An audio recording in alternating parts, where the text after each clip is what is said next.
자, 오늘 그 월요일인데요. 마지막으로 제가 한번 해보도록 하겠습니다. 자, 우선은 그 금요일 날 우선 그 이재명 후보 관련주를 편입을 했어요. 어제 사실 금요일 날 그 국민의힘 경선 결과 뭐 다 아실 테지만은 이제 윤석열 후보가 단일화가 됐습니다. 그래서 그 후보 단일화가 되면서 근데 이제 중요한 거는 자 한번 볼까요? 지금 이제 정치 테마주 여러분들 하실 분들은 좀 잘 보셔야 되는데 우선은 그 홍준표 후보 관련주인 뭐 경남 스틸 한번 볼게요. 자, 경남 스틸 한번 차트 보시면은 자, 이제 금요일 날 하한가를 갔습니다. 이제 홍준표 후보 관련주는 뭐 당연히 이제 하한가죠.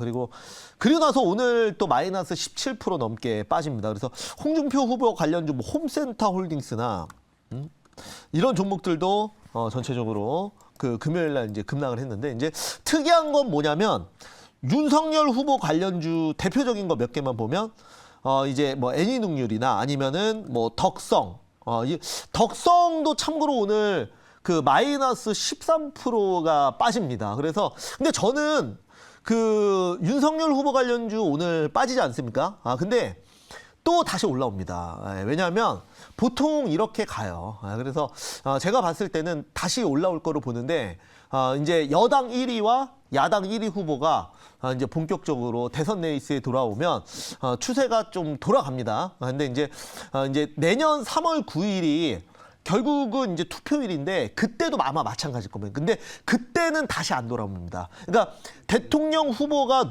이제 대통령 당선이 어느 분이 되시든 여당 1위, 야당 1위 후보가 고점에서 모두 다 빠집니다. 그때는. 그래서 3월 9일 날 딱 그때 말고도 그 전날이나 아니면 그 전주에 대부분이 다 이제 급락 이후에 거의 뭐 반등 못 합니다. 그래서 지금 후보 단일화 된 거는 어떤 그 단기 차익 실현 물량 그리고 어떤 그 단기 재료 소멸로 지금 뭐 홍준표 후보 관련주든 아니면 윤석열 후보 관련주든 다 같이 빠지는 거지만 한 번 또 반등을 할 거라고 예상을 하고 있고 그리고 이제 제가 금요일 날 편입했던 게 바로 그 범양건영이라는 종목인데요. 이거는 반대로 금요일 날 상승을 했고요. 그 다음에 오늘도 장중에 8% 넘게 올라오면서 상승 흐름이 나왔는데 이게 이제 그 이재명 후보 관련주입니다. 이재명 후보 관련주인데 이게 굉장히 좀 어떻게 보면 재밌는 거예요. 그래서 이제 국민의힘에서 이제 윤석열 후보가 후보 단일화가 되자마자 오히려 반대로 이재명 후보 테마주들이 상승을 했다라는 거. 그래서 저도 뭐 금요일 날 말씀을 드렸지만 국민의힘 관련주를 편입하는 거는 이제 홀짝 게임이 될 수밖에 없고 너무나 리스크가 크고 오히려 재료 소멸로 한번 눌릴 수 있다라고 제가 금요일 날 이 자리에서 말씀을 드렸습니다. 근데 그렇게 됐고 오히려 반대로 반대 포지션에 있던 종목들이 상승했다라는 게 좀 의미가 있다라고 말씀드리는데 지금 이제 11월 달이죠. 제가 이제 그 오늘장 한마디로 대선까지 앞으로 4개월이라고 말씀드렸는데 정확히 그 달로 얘기하면 11, 12, 1, 2, 3 5개월입니다. 그죠? 3월 달까지 포함하면 그런데 대부분의 정치 테마주 고점은 주로 그 직전에 그 2월 말 정도 되면은 거의 최고가일 거예요. 그래서 그때는 다 매도를 해야 되기 때문에 이제 11월 달 이제 시작을 했고 그리고 이제 초반 지나고 있기 때문에 제가 그렇게 말씀드렸다는 거. 여러분들 정치 테마주는 그래서 정말 잘할 거 아니면 그냥 차라리 하지 마시자. 그렇게 말씀드리겠습니다. 안 그러면은 그 경남 스틸이나 이런 것처럼 이제 이렇게 되면은 그 우리가 만약에 고점에 매수하신 분들은 언제 매수가가 올지 몰라요, 사실. 이게 뭐 4년을 기다리면은 다시 그 홍준표 후보께서 다시 이제 대선에 참여하신다 그러면 그때 올라올 수도 있어요, 물론. 회사가 그때까지 있다면. 그런데 그게 아니라면 좀 그 고점에 물리신 분들은 매수가가 언제 올지 모른다. 굉장히 좀 위험할 수 있다는 거 말씀을 좀 드려보도록 하겠습니다. 그래서 고가권에서 변동성 있는 종목 말고 저점에서 다시 한번 좀 모아갈 수 있는 거 한번 오늘 범양건영 제가 목표가 터치 이후에 한번 편입을 해보도록 하겠습니다. 후속주로 한번 볼게요. 자, 저도 오늘 그 기본주택 관련주를 가지고 나왔고요. 바로 이재명 후보 관련주 한번 그러니까 이제 뭐 특정 후보를 그 지지하고 그런다기보다는 앞으로 여당이든 야당이든 괜찮은 정책주를 제가 편입을 할 거예요. 네, 그래서 이거는 이제 인맥주는 아니고요. 정책주로 보시면 좋겠습니다. 그래서 제가 이제 편입할 종목은요. 바로 현재가 4,045원에 이스타코 편입을 한번 해보도록 하겠습니다. 자, 동사 같은 경우에는 부동산, 임대업 관련주로 말씀을 좀 드리도록 하겠고요. 이 종목은 바로 이재명 여당 후보의 관련주로서 대표적인 그 부동산 정책 관련주 테마주로 보시면 되겠습니다. 그래서 원래 대장주였거든요. 대장주여서 바닥권에서 7,550원까지 주가가 급등을 했었고 그리고 나서 반토막 났습니다. 그리고 이제 다시 시작된다라고 말씀드리겠는데 제가 지난번에도 한번 말씀을 드렸던 내용인데요. 그 세력들 입장에서 여당과 야당 후보가 제대로 결정이 안 돼 있기 때문에 이거를 절대 땡길 수가 없습니다. 이게 그 여당 1위, 야당 1위 후보가 확정이 되지 않으면 본인들도 어떤 그 중간에 리스크가 생기거든요.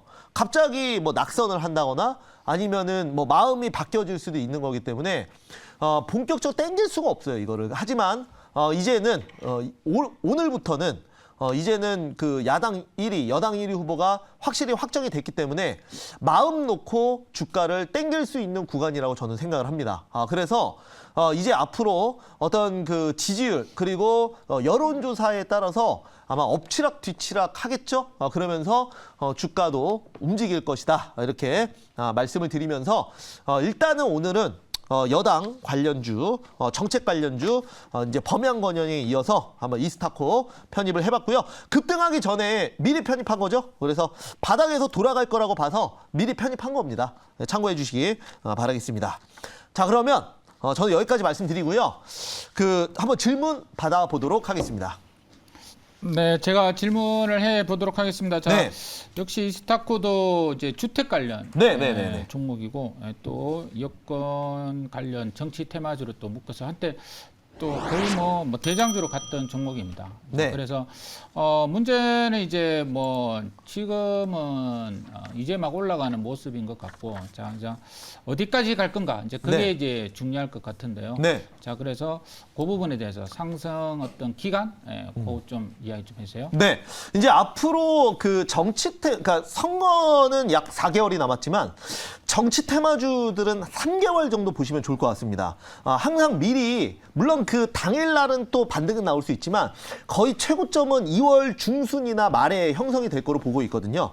그래서 3개월 보고 있는 건데요. 그 3개월 동안 일단은 정책 관련주들 워낙 이제 등락폭이 정말 심합니다. 그래서 뭐 올라가나 싶어서 잡으면 급락시키고 그래서 손절하면 또 급등시키고 이런 그 절대 쉽게 주지 않거든요, 사실. 그래서 그런 그 중간에 등락폭이 있는 거를 감안하더라도 저는 이스타코는 그래도 정고점은 한 번은 넘어갈 것이다. 그래서 이제 7,000원까지는 충분히 가줄 수 있다라고 보고 있습니다. 물론 뭐 생쇼에서는 목표가를 조금 이제 수익률 대결이기 때문에 조금 짧게 잡았지만 그렇게 좀 말씀을 좀 드려보도록 하겠고요.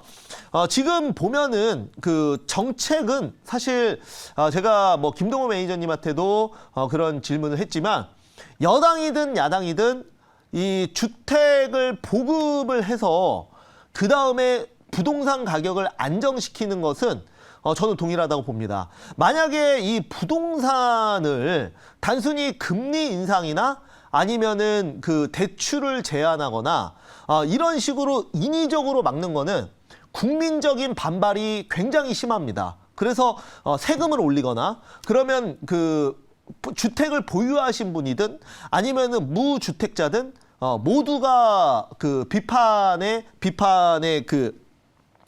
굉장히 커질 수 있기 때문에 가장 루즈하고 어떤 그 비판 없이 부동산 가격을 안정시킬 수 있는 거는 공급밖에 없다고 보거든요. 그것이 곧 시장의 수요와 공급 법칙에서도 자연스러운 것이고요. 그래서 주택 보급 정책은 앞으로 그 여당이든 야당이든 가장 핵심적인 정책 포인트가 되지 않을까라고 생각하면서 오늘 이스타코 편입을 하도록 하겠습니다. 자, 그래서 이스타코 1차 목표가는 제가 4,350원 잡도록 하겠고요. 2차 목표가는 일단은 5,500원 잡는데 제가 요거는 이제 1차 목표가 터치하면 중간에 이제 상황 보면서 한번 높여보는 쪽으로 해보도록 하겠습니다. 자, 그 다음에 손절가는 3,200원 말씀드려보도록 하겠습니다.